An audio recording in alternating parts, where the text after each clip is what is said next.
वो ये पूछना चाह रही हूँ कि वो कुछ सहाफ़ी, सीनियर सहाफ़ी कह रहे हैं कि हमने वो तशद्दुद की वीडियोस, वो तस्वीरें देखी हैं कि शहबाज गिल पर ही हो रहा है, ना हम वो दिखा सकते हैं ना हम उस बारे में बता सकते हैं।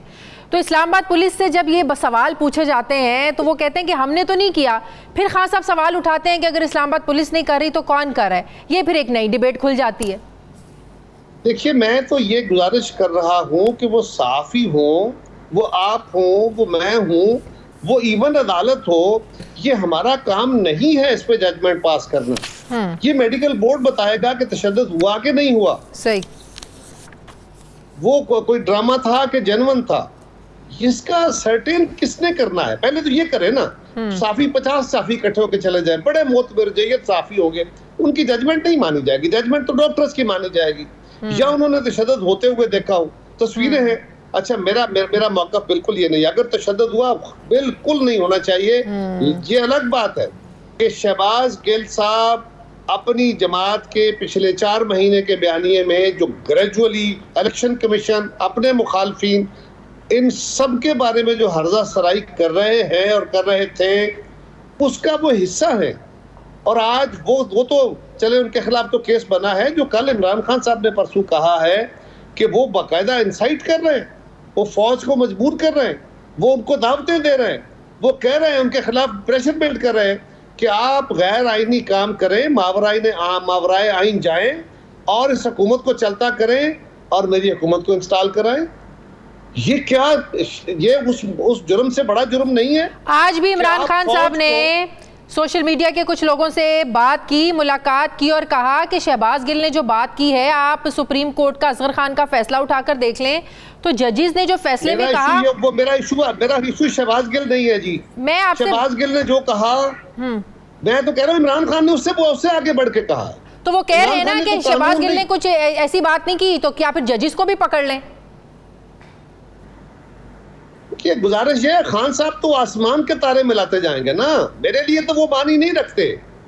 मैं तो ये कह रहा हूँ जो हकायक है उसकी बात करें। आपके लिए खान साहब वहां मैं करें बात उनकी, लेकिन उनकी हर बात को इस तरह लेके चलना कि ये इमरान खान का तो सारा रिकॉर्ड ही यूटर लेने का है। उनका तो सारी पूरी पॉलिटिक्स जो है वो झूठ के ऊपर सारे लेने का है। कभी साजिशी बयानिया आ जाता है, कभी जान को खतरा आ जाता है, कभी 200 अरब डॉलर बाहर पड़ा हुआ लाना होता है, कभी वो तो एक ख्वाब बेचने वाले साहब है। उनके लिए उनकी बातें आपके लिए को हतमी हो सकते हैं, मेरे लिए तो नहीं। वो तो कल कहते थे कि कानून सबके लिए बराबर है, एक होना चाहिए। आज उनकी अपनी बारी आई तो कहते हैं मैं FIA में नहीं जाऊंगा, कहते हैं मैं नैब में नहीं जाऊंगा, कहते हैं मैं जाके, वो कहते हैं कि मैं तोशाखाना का हिसाब नहीं दूंगा, वो कहते हैं कि मैं किसी किस्म का हिसाब देने को तैयार नहीं हूं। क्यों? वो कहां से आ गए हैं ऐसे कि जिन्होंने हिसाब नहीं देना? कल तो बड़ा कानून सबके लिए बराबर था, और आज अगर उनसे पूछा जा रहा है तो बड़े तुरम खानी से कहते थे ना कि जाओ जाके पूछो, जाके अदालतों को जवाब दो। आज अदालतें पूछ रही हैं तो उनको दो जवाब। आप तो कहते थे कि मैं फलां को अंदर करा दूंगा, शायद खान अब्बासी, आपने कहा था बाहर बैठ के कि शायद खान अब्बासी मेरे जाने तक गिरफ्तार होगा, और वापस आके वो गिरफ्तार थे। और आपने खुद कहा, वज़ीर आज़म साहब उस वक्त इमरान खान थे, उन्होंने कहा कि अब मैंने कहा था ना गिरफ्तार आज बैठा है अंदर। क्या कहा था राना सनाउल्लाह के बारे में? उस पर 15 किलो हेरोइन डाल दी गई। क्या बाकी लोगों के लिए? आज अपनी बारी है तो जवाब दो भाई उम्मीदवारों को। सवाल उठ रहे हैं ना, हम कहते थे कि जाती है तो कहते थे नहीं। सो ये आपके लिए अहम है। मैं तो ये कह रहा हूँ कि शहबाज, हमारे लिए सारे अहम है।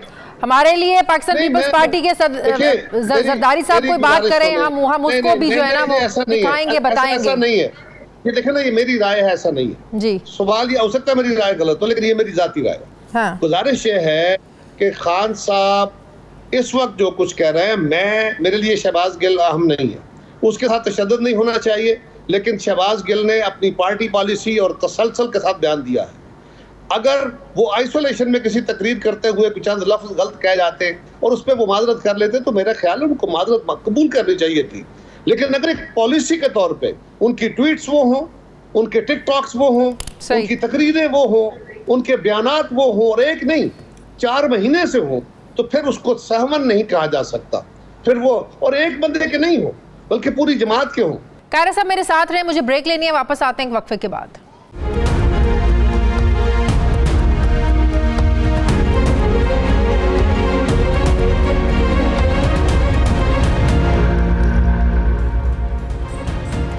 ब्रेक ब्रेक के बाद एक बार फिर से आपको खुशामदीद कहते हैं। पीपल्स पार्टी के रहनुमा कायरा साहब मेरे साथ मौजूद हैं। आप नहीं समझते कि दबाव बढ़ाने का एक ही मकसद है कि इलेक्शंस जल्द अज जल्द करवाए जाएं? वो किसी से बात करने को तैयार नहीं है, किसी के साथ बैठने को तैयार नहीं है। तब नहीं है तो ना हो जी।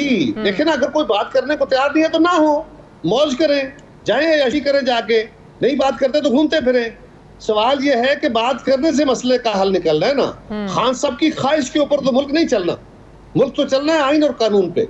और उसका तकाजा यह है कि जब सब लोग कह रहे हैं कि बैठ के बात कर लो, और अगर वो कहते हैं कि मैं हिंदुस्तान और इसराइल से बात करूंगा, इनसे नहीं करूंगा, तो ना करें। किसको शौक है उनसे बातें करने का? मैं तो सिंपल ये कह रहा हूं कि खान साहब कह रहे हैं इलेक्शन कराओ, 12 जमातें कह रही है नहीं कराओ। वो कह रहे हैं अभी हालात ऐसे नहीं है, और वो कह रहे हैं कि इसका टाइम के ऊपर इलेक्शन होना चाहिए। तो क्यों मानी जाए खान की बात? अच्छा, फर्ज करें खान साहब की बात मान ली, फर्ज करें बिल्कुल बात मान ली, तो क्या आपका ख्याल है खान साहब इलेक्शन पे चले जाएंगे? वो अगला सवाल ये करेंगे कि चीफ इलेक्शन कमिश्नर को घर भेजो, ये इलेक्शन कमिश्नर खत्म करो, नया बनाओ। कैसे बनाएंगे? जो लीडर ऑफ अपोजिशन है और लीडर ऑफ द हाउस है उनको मानते तो इस वक्त जो जितनी भी हुकूमती इत्तेहादी जमातें हैं, क्या सबका एक ही पॉइंट ऑफ व्यू है कि अर्ली इलेक्शंस नहीं होनी चाहिए? मुझे अपनी बात खत्म करने दे, एक मिनट है दे जरा। मैं जो आर्गुमेंट करना चाह रहा हूँ उसको बिल्ड होने, इसको खत्म होने दे जरा जी।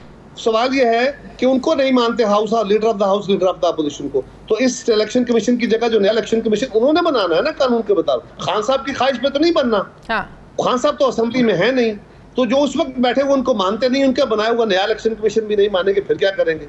फिर अगला काम वो कहेंगे जी कानून बदलो, वापस लेके आओ वो कानून वापस नहीं हो सकता। वो कानून वो असेंबली पास करेगी, कहेंगे नहीं मानता। उसके बाद वो कहेंगे जी जो केयर टेकर गवर्नमेंट है वो मेरी मर्जी से बने, उनका कोई रोल उसमें नहीं है, वो लीडर ऑफ द हाउस और लीडर ऑफ द अपोजिशन ने बनानी है। तो किस बात का हम तकाजा करेंगे? और उसके बाद अगला इलेक्शन हो जाता है, फर्ज करें इलेक्शन होता है, और इलेक्शन के बाद ऐसी सूरत हाल आ जाती है कि एक जो हुकूमती इत्तेहाद इस वक्त है वो इसी तरह सीटें जीत जाता है, और खान साहब मेजॉरिटी नहीं ले सकते अपने इत्तेहादियों के साथ, और फिर यही सूरत हाल है। क्या इमरान खान उस इलेक्शन को मान लेंगे? क्या उससे स्टेबिलिटी आ जाएगी? सही। तो क्या उस अनोखे लाडले की बातों में कुछ तो रैशनल बातें करें ना, उसको थ्रेश आउट करें कि उनके मुतालबे में जान कितनी है। खान साहब के मुताबिक बकौल उनके अब लाडले कोई और बन गए, हाथ किसी और पर आ गया, किसी और के सर पे आ गए। नहीं देखिए ना, वो भी एक इंतहाई नाजायज बात है। वो भी वही है कि अपने इदारों को मूर्ते इल्जाम ठहरा रहे हैं। तो आप तो कह रहे थे नैब मेरे पास, आप नैब का चेयरमैन आपके पास था, उसके रिकॉर्ड आपके पास थे, आप लोगों को तजलील करते थे। 2-2 साल आपने लोगों को रखा जेलों में, उठा के अदालतों ने केस फेंकते रहे। अदालतों ने क्या कहा? यही नैब का कानून था ना, हम कहते थे कि 14 दिन से ज्यादा रिमांड नहीं होना चाहिए, आप कहते थे होना चाहिए। आज सुप्रीम कोर्ट ने क्या कहा? उन्होंने कहा दुनिया के किसी कानून में, जो क्रिमिनल जस्टिस का कानून है, उसमें 14 दिन से ज्यादा रिमांड होता ही नहीं है। यही बात हम कह रहे थे, सुप्रीम कोर्ट ने कही है। अब खान साहब की कौन कौन सी बात माने, कितनी माने, और फिर उसके सारे यू टर्न, ये तो नहीं हो सकता जी, इस तरह तो नहीं चल सकता। अच्छा, हुकूमत में शामिल तमाम इत्तेहादी जमातें क्या एक मौके पर कायम हैं या डटी हुई हैं कि इंतखाबात अपने वक्त पर ही होंगे? क्योंकि मुस्लिम लीग नून के अंदर मुख्तलिफ आराय ये हैं। एक धड़ा कहता है कि नहीं, हमें ये बोझ अब मज़ीद नहीं उठाना चाहिए, मईशत को संभालना मुश्किल है। कुछ ऐसे फैसले होते हैं कि लंदन से नवाज शरीफ साहब नाराज़ हो जाते हैं, इधर से मिफ्ता इस्माइल साहब जो है ना वो प्रेशर नहीं बर्दाश्त कर पाते हैं, शायद खाकान अब्बासी की और राय होती है। तो एक सोच मुस्लिम लीग नून ज़ाहिर है बड़ी जमात है इस वक्त पार्लियामेंट में, उनमें तो ये सोच है। क्या पाकिस्तान पीपल्स पार्टी में भी डिवीजन मौजूद है अर्ली इलेक्शंस को लेकर? हर जमात के अंदर ये डिफरेंस ऑफ ओपिनियन होता है। हाँ। और ये ऐन जमहूरी रंग है। आपका क्या ख्याल है कि आसिफ जरदारी साहब एक बात कर दे और सारी जमात कह दी जो हो गया ठीक हो गया, हमने बहस ही नहीं करनी उस पर? उनकी गुफ्तगू पे, बिलावल साहब के एक आइडिया पे हमारी सीईसी में बड़ी खुल के बहस होती है, हमारी कोर कमेटी में बड़ी खुल के बहस होती है, इसी तरह मुस्लिम लीग में होती है, इसी तरह जेयूआई में होती है, हर जमात के अंदर होती है। कहते हैं पीटीआई के अंदर भी होती है, पता नहीं होती है कि नहीं, लेकिन हमारे यहाँ तो बड़ी खुल के डिबेट होती है। और वहां पे बैठे हुए लोग अपनी अपनी राय देते हैं। यूनिफॉर्मिटी ऑफ ओपिनियन नहीं हुआ करता कभी भी, उसमें डाइवर्सिटी होती है, डिफरेंस ऑफ ओपिनियन होता है। अक्सरियत की राय क्या है? आखिर में तो अक्सरियत की राय मैटर करती है ना। लेकिन ना अक्सरियत की राय वो होती है जो पॉलिसी होती है। अक्सरियत की राय वो हो तो पॉलिसी बनती है ना। ये तो बड़ा सिंपल सा कुलिया है।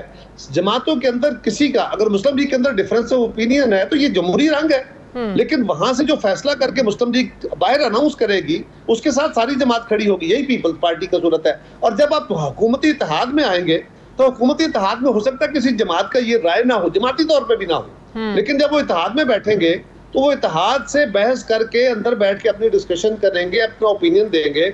अगर उनका ओपिनियन जो है वो रूल आउट होता है और बाकी उनको एग्री करा लेते हैं कि नहीं आपके राय दुरुस्त नहीं है, आप हमारी राय को माने, और वो मान लेते हैं, तो उसका ये नहीं कहा जाएगा कि फलां जमात का उसका ओपिनियन बड़ा खिलाफ था। उनका अपनी राय थी, बाकियों की राय को उन्होंने सुना और उससे वो एग्री कर गए, और जो राय वहां से फाइनल निकलेगी वो सबकी पॉलिसी होगी।